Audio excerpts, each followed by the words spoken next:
हाँ जी students, this is a book for 10th standard a practice of English grammar and composition. अज असी इस बुक का फस्ट चैप्टर दे विचों 1.2 ते है प्रैपोजिशन, जिहदा कि पेज नंबर है 5।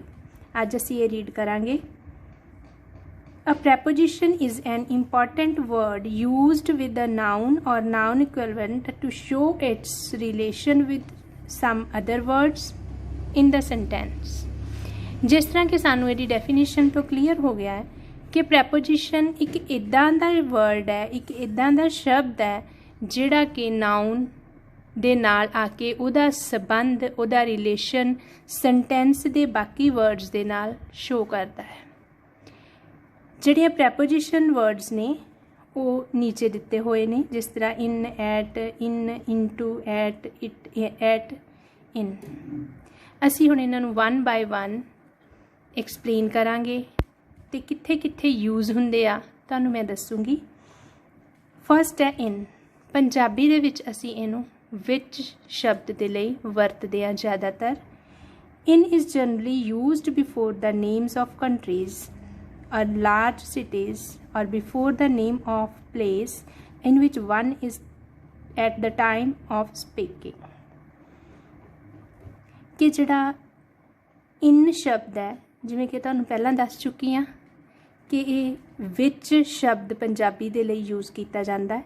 ये ज़्यादातर कंट्रीज़ दे नाम तो पहलां जां वड्डे शहरां दे नाम तो पहलां वरतिया जाता है। सैकेंड है एट। एट नूं असी पंजाबी च विखे बोलते हैं। At is used when there is a small extent of space और टाइम। एट शब्द असी उदों यूज़ करते हैं जदों, जिवें कि पहले इन दे विच असी समझिया है कि इन शब्द वड्डियां कंट्रीज़ जां वड्डे शहरां दे नाम दे नाल यूज़ हुंदा है। ते एट आ जिहड़ा उस तो बिल्कुल उल्ट छोटे शहरां दे नाम तो पहला यूज़ हुंदा, छोटे कस्बियां जां पिंडां दे नाम तो पहला यूज़ हुंदा है। इन और into. In denotes position of rest inside something, while into denotes motion or direction towards the inside of something.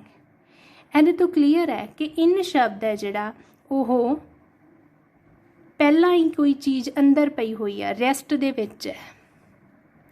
जिस तरह तुसीं घर दे विच बैठे हुए हो, तुसीं एक कमरे दे विच बैठे हुए हो, then you are in your room.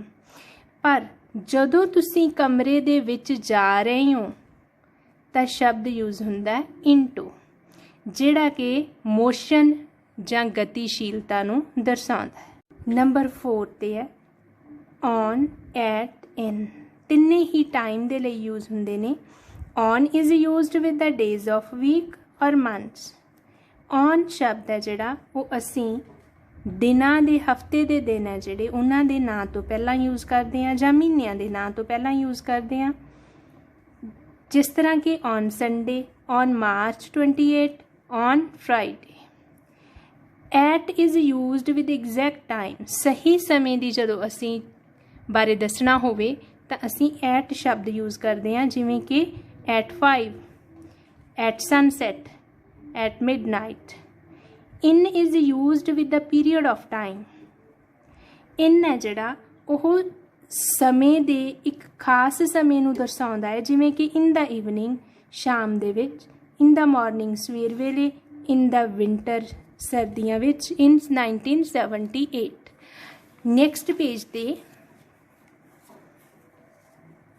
5th है टू और टिल। टू तो टिल तक पंजाबी दे विच असी साधारण तौर पर यूज़ करते हैं। These are both used for time. दोनों ही समय के लिए वरते जाते हैं, जिमें कि 6 to 8 and till 12। 6th number पर है टू एट। दोनों ही मूवमेंट लिए, भाव गतिशीलता के लिए वरते जाते हैं। To is use to express motion from one place to another, at expresses place or position। To word है जिहड़ा ओह अपनी गतिशीलता नूं, मोशन नूं एक्सप्रैस करन लई एक जगह तो दूजे जगह ते जाण ते जो गतिशीलता आउंदी है, जो मोशन आउंदा, उहनूं एक्सप्रैस करन लई वरतिया जांदा। ते एट है जिहड़ा ओह समय जां स्थिति दे अनुसार वरतिया जांदा, नूं एक्सप्रैस करन दे लई वरतिया जांदा है। फॉर एट दोनों ही प्राइस कीमत नूं दर्शाउंदे है। For is used if the actual amount is given. For दी वरतों असीं उदों करदे हां जदों जिहड़ा असल अमाउंट है, एक्चुअल अमाउंट आ, वो दे दिता जाता है। जदों कि एट की वरतों असीं उदों करते हैं जदों कि एक्चुअल अमाउंट हजे तक नहीं दिता हुंदा। फॉर एंड सिंस, फ्रॉम तीनों टाइम दे लई यूज हुंदे है। For shows a period of time as for 4 years, for 3 months, for a few hours. Since is used with a point in time at which an action started and the action is then considered to continue on to the time of speaking. From can be used for place and time both. When denoting a point of time, it must be followed by to or till, at, from morning till evening, from today. ਸਧਾਰਨ ਸ਼ਬਦਾਂ ਦੇ ਵਿੱਚ ਜੇਕਰ ਅਸੀਂ ਸਮਝੀਏ ਤਾਂ for ਨੂੰ ਅਸੀਂ ਲਈ ਸ਼ਬਦ ਲਈ ਯੂਜ਼ ਕਰਦੇ ਹਾਂ, ਜਿਵੇਂ ਫॉर 4 years 4 ਸਾਲਾਂ ਲਈ। ਸੈਂਸ ਹੈ ਜਿਹੜਾ ਉਹ ਜਦੋਂ ਕੋਈ ਕੰਮ ਹੋਇਆ ਉਸ ਖਾਸ ਸਮੇਂ ਨੂੰ ਪੁਆਇੰਟ ਆਊਟ ਕਰਨ ਦੇ ਲਈ ਵਰਤਿਆ ਜਾਂਦਾ ਹੈ ਤੇ ਉਹ ਕੰਮ ਅਜੇ ਤੱਕ ਕੰਟੀਨਿਊ ਹੋਵੇ। ਕੋਈ ਖਾਸ ਕੰਮ ਕਿਸੇ ਖਾਸ ਸਮੇਂ ਤੇ ਸ਼ੁਰੂ ਹੋਇਆ ਹੋਵੇ ਤੇ ਉਹ ਅਜੇ ਤੱਕ ਕੰਟੀਨਿਊ ਹੋਵੇ ਤਾਂ ਅਸੀਂ ਸਿੰਸ ਦੀ ਵਰਤੋਂ ਕਰਦੇ ਹਾਂ। ਫਰੋਮ ਨੂੰ ਅਸੀਂ ਸਧਾਰਨ ਤੌਰ ਤੇ ਪੰਜਾਬੀ 'ਚ ਤੋਂ ਸ਼ਬਦ ਲਈ ਵਰਤਦੇ ਹਾਂ, ਜਿਹੜਾ ਕਿ ਜਗ੍ਹਾ ਤੇ ਸਮੇਂ ਦੋਨਾਂ ਦੇ ਲਈ ਵਰਤਿਆ ਜਾਂਦਾ ਹੈ। ਬਿਸਾਈਡ ਐਂਡ ਬਿਸਾਈਡਸ ਸਾਡਾ 9th ਪੁਆਇੰਟ ਹੈ। Beside and besides. Beside means at or by the side of. Besides mean in addition to. Punjabi ਦੇ ਵਿੱਚ ਜੇਕਰ ਅਸੀਂ ਦੇਖੀਏ ਤਾਂ beside ਦਾ ਮਤਲਬ ਹੈ ਕੋਲ, ਨੇੜੇ, ਇੱਕ ਪਾਸੇ, ਤੇ besides ਦਾ ਮਤਲਬ ਆ ਵੀ, ਜਿਹਨੂੰ ਅਸੀਂ ਕਹਿੰਦੇ ਆ ਸਾਡੇ ਨਾਲ ਉਹ ਵੀ ਗਿਆ ਸੀ। ਵੀ ਸ਼ਬਦ ਦੇ ਲਈ ਵਰਤਿਆ ਜਾਂਦਾ। ਨੈਕਸਟ ਪੁਆਇੰਟ ਹੈ ਸਾਡਾ between and among. Between is used for 2 persons or 2 things only. ਜਦੋਂ ਕਿਸੇ ਦੀ ਚੀਜ਼ ਦੀ ਗੱਲਬਾਤ ਸਿਰਫ 2 ਬੰਦਿਆਂ ਦੇ ਵਿਚਕਾਰ ਹੋਵੇ, ਪੰਜਾਬੀ ਦੇ ਵਿੱਚ ਅਸੀਂ ਦੱਸ ਦੇਵਾਂ ਤੁਹਾਨੂੰ ਕਿ ਪੰਜਾਬੀ ਦੇ ਵਿੱਚ ਅਸੀਂ between ਵਿਚਕਾਰ ਤੇ among ਨੂੰ ਵੀ ਵਿਚਕਾਰ ਹੀ ਬੋਲਦੇ ਹਾਂ। ਪਰ ਫਰਕ ਇਹਦੇ ਵਿੱਚ ਸਿਰਫ ਇਹ ਹੈ ਕਿ between ਸਿਰਫ 2 ਬੰਦਿਆਂ ਜਾਂ 2 ਚੀਜ਼ਾਂ ਦੇ ਵਿਚਕਾਰ, ਜਦੋਂ ਕਿ among ਹੈ ਜਿਹੜਾ ਉਹ more than 2, 2 ਤੋਂ ਜ਼ਿਆਦਾ ਇਨਸਾਨਾਂ ਦੇ ਵਿਚਕਾਰ, 2 ਤੋਂ ਜ਼ਿਆਦਾ ਚੀਜ਼ਾਂ ਦੇ ਵਿਚਕਾਰ ਜਦੋਂ ਕਿਸੇ ਚੀਜ਼ ਦੀ ਗੱਲ ਹੁੰਦੀ ਹੈ ਤਾਂ ਯੂਜ਼ ਹੁੰਦਾ ਹੈ। ਜਿਸ ਤਰ੍ਹਾਂ ਕਿ ਮੰਨ ਲਓ ਕਿ ਪਰਿਵਾਰਕ ਸੰਪत्ति ਦਾ ਬਟਵਾਰਾ ਜੇ 2 ਭਰਾਵਾਂ ਦੇ ਵਿਚਕਾਰ ਹੁੰਦਾ then we shall use between. ਪਰ ਜੇ ਉਹ ਜ਼ਿਆਦਾ ਲੋਕਾਂ ਦੇ ਵਿਚਕਾਰ ਹੁੰਦਾ ਦੈਨ ਅਮੰਗ। ਫॉर ਡਿਊਰਿੰਗ ਦੋਨੋਂ ਹੀ ਸਮੇਂ ਦੇ ਲਈ ਯੂਜ਼ ਹੁੰਦੇ ਆ। For is used for a period of time in length. ਸਮੇਂ ਦੀ ਲੰਬਾਈ, ਡੈਫੀਨਿਟ ਲੰਬਾਈ ਨੂੰ ਐਕਸਪ੍ਰੈਸ ਕਰਦਾ। It shows the action continue for the whole time or period. ਇਹ ਦਿਖਾਉਂਦਾ ਹੈ ਕਿ ਕੰਮ ਹੈ ਜਿਹੜਾ ਉਹ ਉਸ ਸਮੇਂ, ਉਸ ਸਬ ਪੀਰੀਅਡ ਦੇ ਵਿੱਚ ਉਹ ਲਗਾਤਾਰ ਹੋਇਆ।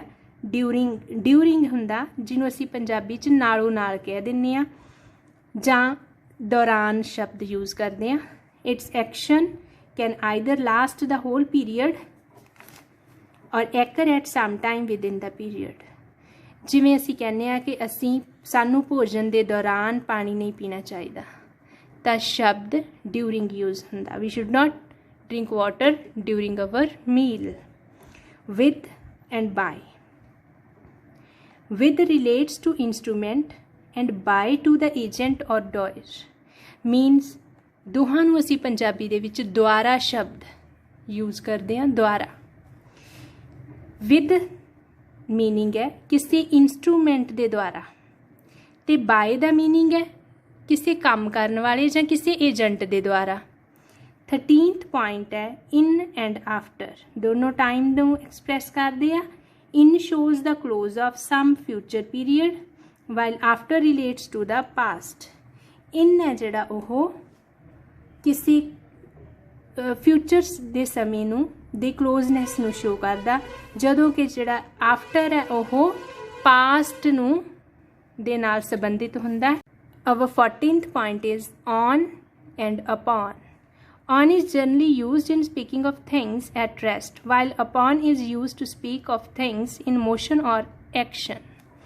Means on शब्द है जिहड़ा असीं जिन्हों असीं पंजाबी च उत्ते बोलदे आ on ते upon नूं, बट डिफरेंस की है कि on वर्ड है जिहड़ा ਉਹ चीज़ां ਜਿਹੜੀਆਂ ਰੈਸਟ ਵਿੱਚ ਪਈਆਂ ਹੋਣ, ਜਿਨ੍ਹਾਂ 'ਚ ਮੋਸ਼ਨ ਨਾ ਹੋਵੇ, ਗਤੀਸ਼ੀਲਤਾ ਨਾ ਹੋਵੇ, ਉਹਨਾਂ ਦੇ ਲਈ ਅਸੀਂ ਔਨ ਯੂਜ਼ ਕਰਦੇ ਹਾਂ। ਜਦੋਂ ਕਿ ਅਪੋਨ ਹੈ ਜਿਹੜਾ ਉਹ ਮੋਸ਼ਨ ਨੂੰ, ਜਦੋਂ ਜਿਹੜਾ ਐਕਸ਼ਨ ਹੋ ਰਿਹਾ ਉਹਦੀ ਗਤੀਸ਼ੀਲਤਾ ਜਾਂ ਉਹਦੇ ਮੋਸ਼ਨ ਨੂੰ ਐਕਸਪ੍ਰੈਸ ਕਰਨ ਦੇ ਲਈ ਵਰਤਿਆ ਜਾਂਦਾ ਹੈ। In within, in denotes the close or end of some period, while within denotes some time short of the close. In शब्द आ जिहड़ा किसी चीज़ के क्लोज ਜਾਂ नेड़े ਜਾਂ खत्म होने के समय ਨੂੰ ਬਿਆਨ करता है, ਜਦੋਂ कि विदिन है जिहड़ा ਉਹ समय ਦੀ ਥੋੜੇਪਣ ਨੂੰ है जिहड़ा ਉਹ एक्सप्रैस करता। After and afterwards. After is a preposition and must be followed by a noun or pronoun equivalent। After शब्द आ जिहड़ा एक preposition है ते ਉਹ noun ਜਾਂ pronoun ਦੇ ਲਈ ਵਰਤਿਆ ਜਾਂਦਾ। Afterwards is an adverb. जे आफ्टर एक प्रैपोजिशन है तो आफ्टर वर्ड एडवर्ब है that is used when there is no noun or noun equivalent, जिहड़ा कि उदों वरत्या जाता जदों किते भी कोई नाउन ना यूज़ होया होवे। ते इस तो बाद जो इहदियां एक्सरसाइजिज नैक्सट पेजिज ते दित्तियां होईयां ने उन्हां सारियां दा सल्यूशन आंसर की मैं पहलां दे चुकी हाँ, ते ये सारे बच्चे इन्हां नूं ध्यान नाल पढ़नगे ते अपने रिवीजन टैसट की तैयारी करनगे। Thank you.